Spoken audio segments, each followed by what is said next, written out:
Kit sponsor পেতে যাচ্ছে Bangladesh football দল। হামজার বাংলাদেশে আগমনের খবর প্রকাশিত হওয়ার পরই দেশের ফুটবল যেন এক স্বর্ণালী সময় পার করছে। বাংলাদেশ দলে ছিল না কোনো কিট স্পন্সর, অথচ শুধুমাত্র হামজার আগমনের ফলে দেশের ফুটবল পেতে যাচ্ছে জনপ্রিয় একটি প্রতিষ্ঠানের কিট স্পন্সর। চলুন বিস্তারিত ভিডিওতে জেনে নিই। দেশীয় প্রতিষ্ঠানের পাশাপাশি জাতীয় পুরুষ ও নারী দলের কিট স্পন্সর হতে যোগাযোগ করছে আন্তর্জাতিক একটি ব্র্যান্ড। ইতিমধ্যে পরীক্ষামূলক কিট তৈরি করে ফেডারেশনকে পাঠিয়েছে প্রতিষ্ঠানগুলো। এছাড়াও আন্তর্জাতিক একটি ফুটবল স্পন্সর পেয়েছে বাহুফের। নারী ও পুরুষ দলের জন্য দীর্ঘমেয়াদী চুক্তি সম্পন্ন হয়েছে বেশ কিছু ব্র্যান্ডের সঙ্গে। চলতি মাসের শেষে আনুষ্ঠানিকভাবে নাম প্রকাশ হবে স্পন্সরের। জামাল মোরসালিনদের সাম্প্রতিক পারফরমেন্স তাদের জার্সিতে জায়গা পাওয়ার জন্য এরই মধ্যে আগ্রহ দেখিয়েছে একাধিক প্রতিষ্ঠান, যা চূড়ান্ত হতে পারে মার্চে বিশ্বকাপ বাছাই পর্বের ম্যাচের আগেই।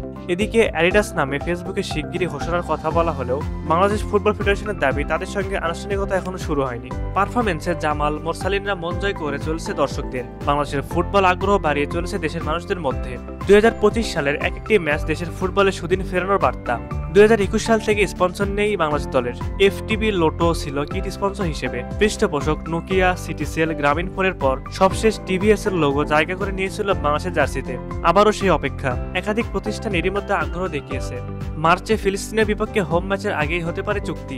এদিকে এরই মধ্যে জার্মান ক্রীড়া সামগ্রী প্রতিষ্ঠান অ্যাডিডাস নামের একটি কোম্পানি থেকে দাবি করা হয়েছে বাংলাদেশ ফুটবল ফেডারেশনের সঙ্গে চুক্তি অনেকটাই চূড়ান্ত। অ্যাডিডাস লিমিটেড খেলাধুলার সামগ্রী প্রস্তুতকারী একটি জার্মান প্রতিষ্ঠান। 1948 সালে প্রতিষ্ঠিত এই কোম্পানির নামকরণ করা হয়েছে এর মালিক অ্যাডলফ ডালসারের নামে। স্পোর্টস শু, খেলোয়াড়দের পোশাক এবং নানা ক্রীড়া সামগ্রী তৈরিতে বিশ্বের প্রথম ও বৃহত্তম কোম্পানি অ্যাডিডাস। কোম্পানিটির পথ চলা শুরু হয়েছিল 1949 সালে অ্যাডলফ ডাসলারের হাত ধরে। এই প্রতিষ্ঠানের লোগো ব্যবহার করে ছবি এবং ভিডিও ছড়িয়ে পড়েছে পুরো নেট দুনিয়ায়। শীঘ্রই আসবে সুখবর, কিন্তু ফুটবল ফেডারেশন বলছে তাদের সঙ্গে আনুষ্ঠানিকতায় শুরু হয়নি। উল্লেখ্য যে অ্যাডিডাস কোম্পানিটি আর্জেন্টিনা জাতীয় দলের কিট পার্টনার।